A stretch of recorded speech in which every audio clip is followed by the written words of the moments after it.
Hey guys, we're already boarding. I'm so excited.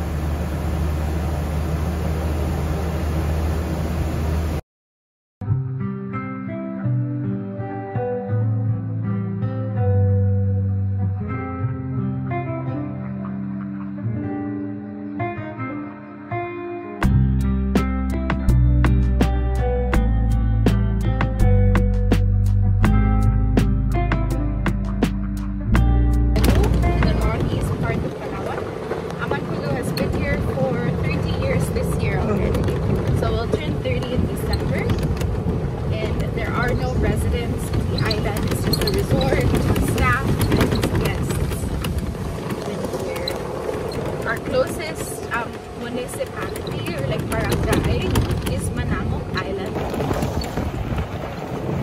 So what brings you to Amanpulo? Well, it's my birthday. So, I want to celebrate my 38th year. And actually not a lot of people come here alone, but I like it because I myself do like traveling alone. Yeah. Up here, spa is open to 9 p.m.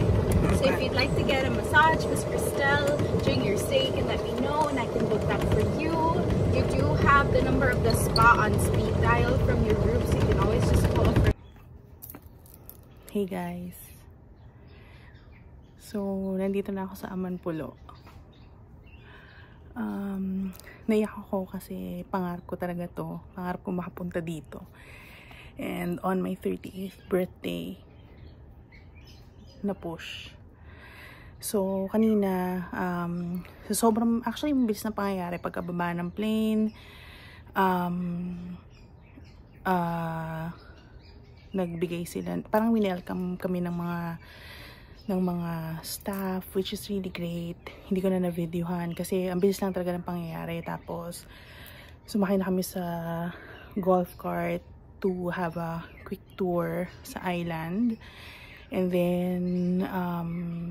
then after noon, dinala na ako dito sa room.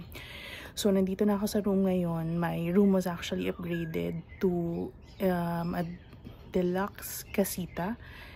So, I have my own access to the beach. I'm so happy. I'm really happy.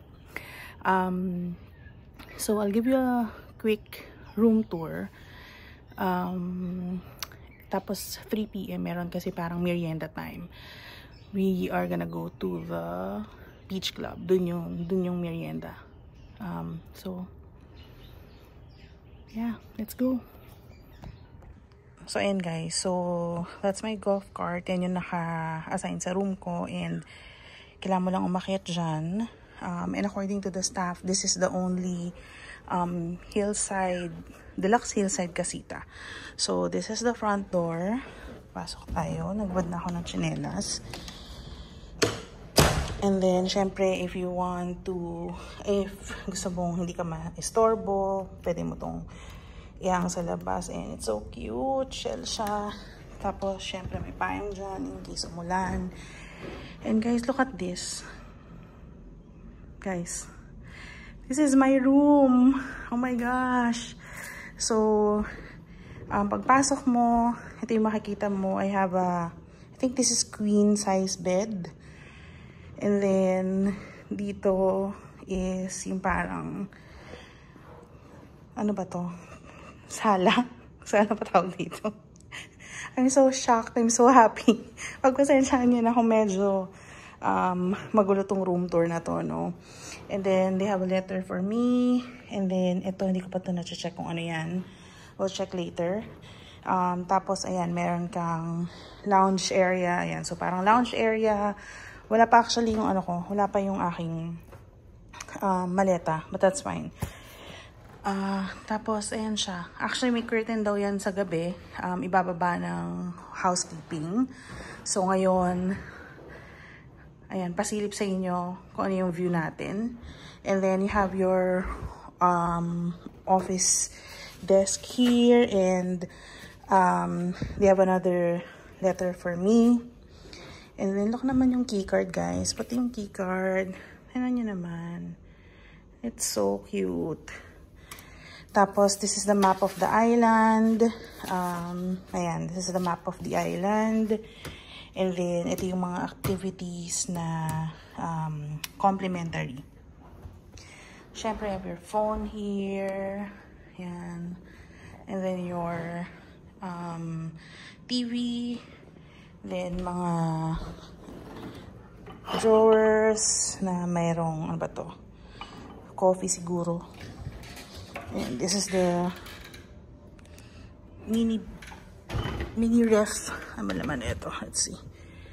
Ayan. So, may mga soft drinks, alcohol, all. And then, mga some essentials in case. Ayan. So, merong nandyan. Tapos, here. Ayan, mga baso. Normal guys na makikita mo yan. Safe. Siyempre. And then, chips. Yung minibar nila, it's not free, no? So, ayan yung mga, charge. And then, you have the water, espresso. What's this? Ice. Perfect. Nawawa ko. So, and then, this is the CR. So, guys, pagpasok mo, you have the bathtub. Then, syempre, yung mga towels.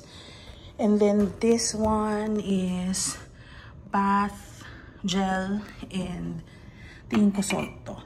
Yeah, bath salt. Guys, ano naman to? Oh my God, ang ganda. Kapis ba yan? Comment below kung tama ba. And then, ito siya. Yan. Ay! Oh my God, nandito na pala yung maleta ko. Akala ko wala. And then, of course, you have your mirror and sink. So, dalawa siya. So, this, and then may isa pa doon. Tapos, ayan, repellent. Kasi medyo, sabi nung staff, medyo malamok. So, which is normal kasi syempre, it's an island, no? So, expected. Tapos, ayan. You have your lotion. Oh, cotton pads. And then, ano ba to? Shower cap. Cotton pads. So, yung mga, towel, soap, ganyan. And then, ito. Ano ba to? Buksan ba to? Parang hindi siya nabubuksan. Anyway. So, dito muna tayo. This is your shower area. Yes, in your shower area. And then, sa kabila naman, ay, nalaglag. Ano to? Nalaglag ba to? Ito ko muna. And then, sa kabila naman is our, of course, the throne. With bidet, which is great.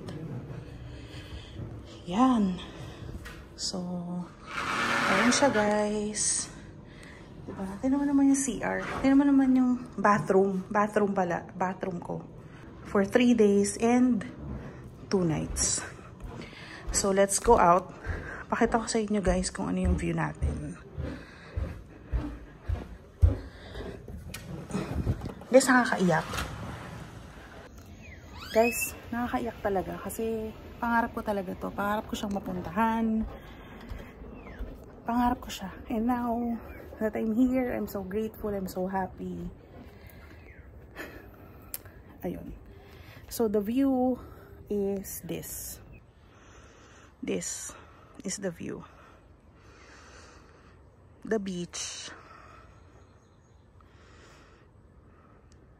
This is the view, guys. Yan. Look at that. And then, yun siya. Nandyan na yung room. So, pwede kang tumambay dito, magbasa, manood, mag-isip. And then, there, makikita mo, kita nyo ba? May pool. So, I think that's the beach lagoon something. Kung tama yung pagkakaalala ko. But, yeah. So guys, never pa ako nag-drive ng golf cart. So, subukan natin. I think madali lang naman siya. I'm going to the beach club. Saan ba ako pupunta? Beach club, I think. Something for the merienda. Okay, sabi ni ate madali lang to. Para ma-release yung para ma-release yung kailangan daw naka-neutral. So, para ma-release to, yung go, kailangan naka-neutral. So, which is naka-neutral to. And then, anong gawin ko? Baka ko lang ba to? Oh my God. Mandar siya. Let's go. And then, teka. Stop muna natin, no? Kasi baka bigla akong umano. Tapos, kailangan click me forward. And then, mandar na siya. Mandar na siya. Mandar na tayo. Yay. Okay. So, we're going to the... Saan ba yun? Can't remember. Teka lang, let me focus. Clubhouse library. Yeah. Ayan. So, supposed to be dyan tayo sa Clubhouse library. So, diretso pa. Okay guys, let me focus. So guys, nandito na ako sa Clubhouse and ito yung isang pool. Actually, yan. This is the Clubhouse. And magmi-merienda time tayo. Here's the merienda. Okay. Let's finally see. So ito yung parang library. Ayan. So mayroong Pilipit. And then pandan. Para mga Filipino things.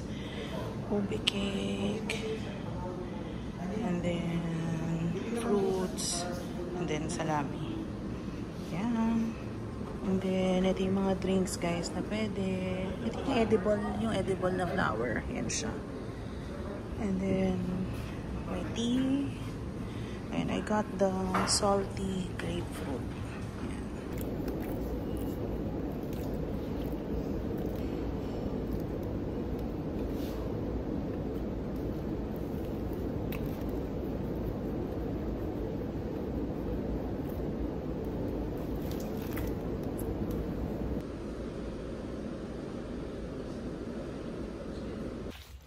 Hi guys, it's past 6, parang mga 6:08 PM and lalakad ako punta ng beach.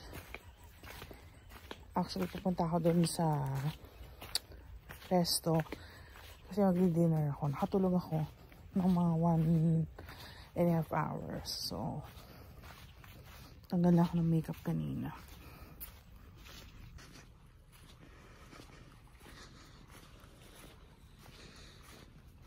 Dilim.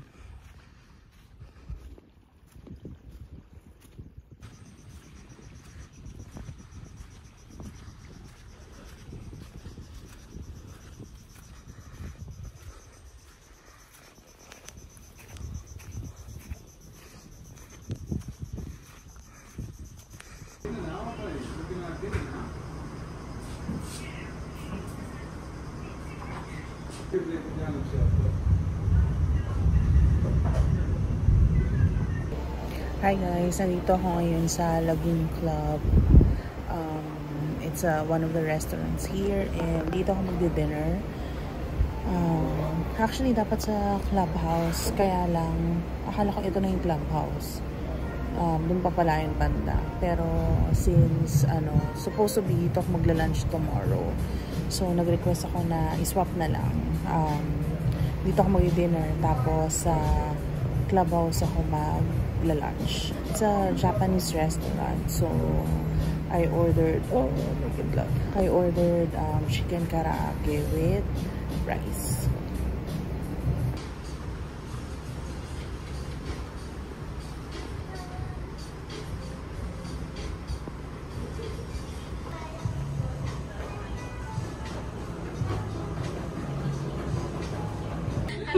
Happy birthday. Thank you. Hi guys, good morning. It is currently 4 a.m. and kakagising-gising ko lang.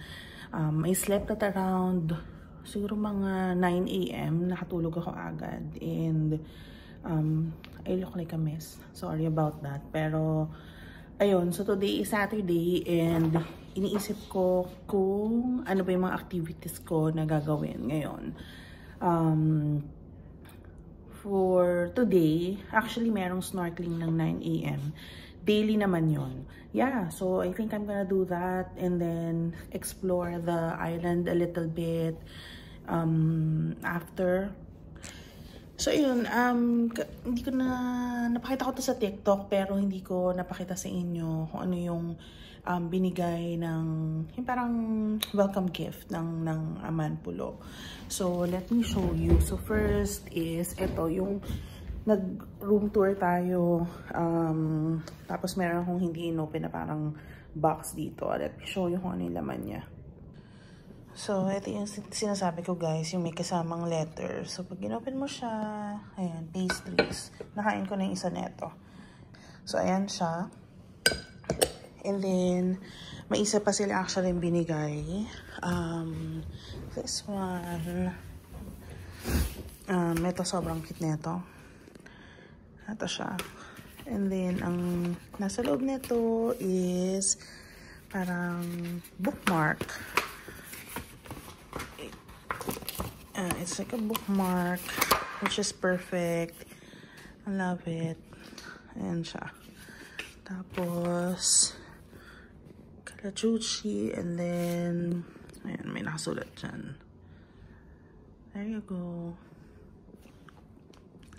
Yeah, thank you, Amanpulo.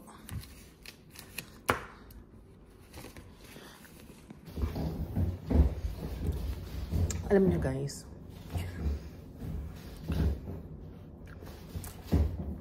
so, since this is a very random morning na rin naman, no? Naisip ko just now na para po talaga maging content creator since 2016. Honest yun, since 2016. Meron akong channel in YouTube na inopen ko 2016. I started filming after a few months. So, may mga content doon, but I stopped. And then, so I had around siguro mga almost 300 followers dun sa channel na yon. Parati siyang nasa isip ko. Like, I just really wanna do it. But to be honest, I'm kinda scared because, you know, I'm gonna be vulnerable and basta there's that, merong fear of something. Kaya every time na nag-open ako ng channel, ini-stop ko siya after ko mag-film or mag-post ng few videos. So, after that, dinilit ko yung channel na yon and then nag-open ulit ako. And then I posted again. Tapos, just recently, tinigil ko na naman. I think this trip, to be honest, made me realize what I really want to do. And that's also part of the reason why I went on a solo trip. Kasi I just really want to think about what I want to do in my life. Like, ano ba yung gusto ko? I've been in the corporate world for almost 18 years. Actually, almost 19 years. Diba? 18 lang, ganyan. 18 years in the corporate world. And I love it. I love my job. Gusto ko yung ginagawa ko. Masaya ako. I'll be honest, masaya man ako. It's just that, you know, parang personally, I need to grow. I need to grow more. And I think I need to push myself more. And I honestly believe that I have a lot of experiences that I can share. And some you know, a couple of people might learn from it, or probably going through the same thing that I'm going through and can relate to that. I just don't know how to do it. Pero minsan kasi I'm an overthinker, overthink a lot. And I think, you know, yun yung isang bagay na medyo kailangan kong lagpasan, to not overthink, and just go for it. But this trip actually, you know, gave me so much confidence, to be honest, kasi this is the first time na nagbakasyon ako ng mag-isa. Like, yung ako lang talaga the entire trip. Like, I had a couple of vacation na meron akong one day na ako lang, but after that, my friends would join, yung mga ganyan. But yun talagang ako lang. And I was kind of scared nung umpisa kasi ang liit nung eroplano. Alam mo yun, ang dami kong feelings na pre-process to get here. And then, nung nandito na, parang this, naiyak ako.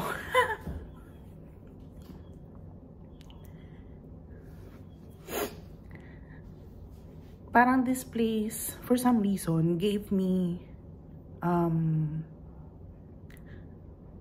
so much good energy and so much confidence na, you know, everything that I wanna do is possible. Yun siguro. Yun yung parang, naiyak ako, sorry. Iyakan talaga ako. So, iyakan naman talaga ako. So I think, you know, I'm gonna go for it. Kasi sabi nga diba, parang kung yung isang bagay is parati mong iniisip, hindi siya nawawala sa isip mo. And it has been what? 16, 17, 18, 19, 20, 21, 22. Oh my God, 7 years. It has been 7 years. And talagang totoo to, naisip ko siya. And I even tell my daughter na, you know, kaya this is what I really wanna do. Gusto ko itong gawin, gusto kong, alam mo yun, I enjoy doing this, and I'm just, you know, scared, and ang dami ko iniisip, ganyan-ganyan, no? So, yeah, I think I'm gonna do it, and, no, not I think, I'm really gonna do this, I'm gonna push for this, and I'll just enjoy because, you know, ayoko na, 7 years, guys, maniwala man kayo or hindi, no, sa 7 years na yun, parang everyday I feel meron akong regrets. I sometimes, you know, blame myself for not pushing, but I just feel like it's really part of the I feel naman na it's part of the process, it's part of the journey. It took me 7 years to realize, no, na, and this trip, it took me 7 years and this trip to realize na, you know, this is what I want to do in my life. Obviously, I'm not resigning. I'm gonna find my way to balance everything.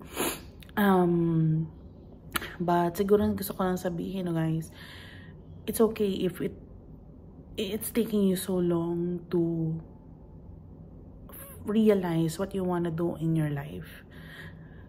I think it's meant to happen. I think the timeline is what it's supposed to be. But siguro one thing that I want you to take from this conversation is, if you want to do it, just go for it. Let's go for it. You know, no matter what it takes, let's go for it. Kasi at the end of the day, it's for you. Diba? Like, whatever it is that you want to do, open up a business, go to and try corporate world, you know, be a content creator, kahit ano pa yan, kahit ano pang gusto mong mangyari sa buhay mo, I think it's worth it. It is not impossible. Kahit na feeling mo yung dream na yon is hindi posible, I'm gonna look back to this clip 1-2 years from now, and you know, I'm sure pasasalamatan ko yung sarili ko for pushing it, for pushing this, for really going after my dream, kasi this is what I really wanna do. So I hope, you know, I hope you find that courage also to do what you wanna do in your life. I don't know how I'm gonna do this, guys. I really don't know, but sabi ko nga hindi ako mag-overthink. I'm just gonna do it. I'll work for it.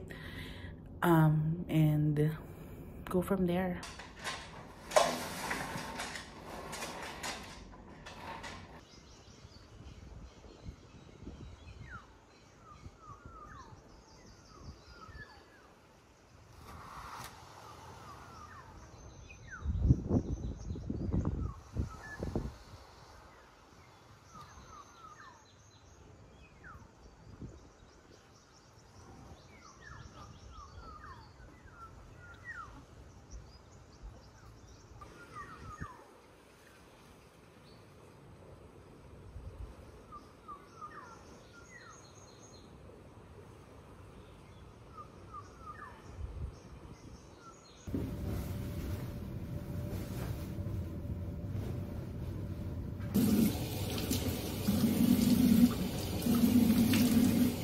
Hi guys, so I'm ready for breakfast. Let's go. And then after breakfast, parang napag-decidean ko na hindi muna ako actually, parang ako decided. So after breakfast, I think gusto ko mag-ikot-ikot and take some pictures. And yeah, we'll go from there.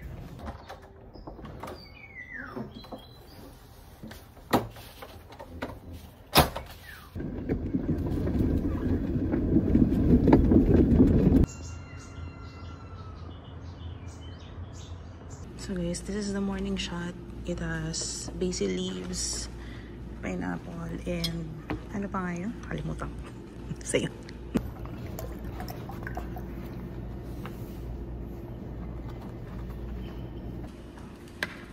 So guys, this is complimentary bread. Actually, marami pang iba pero I just got banana bread and croissant.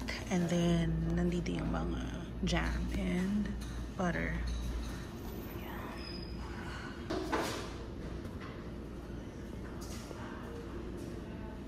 And then, for starters guys, ito yung avocado and toast. Ayan siya.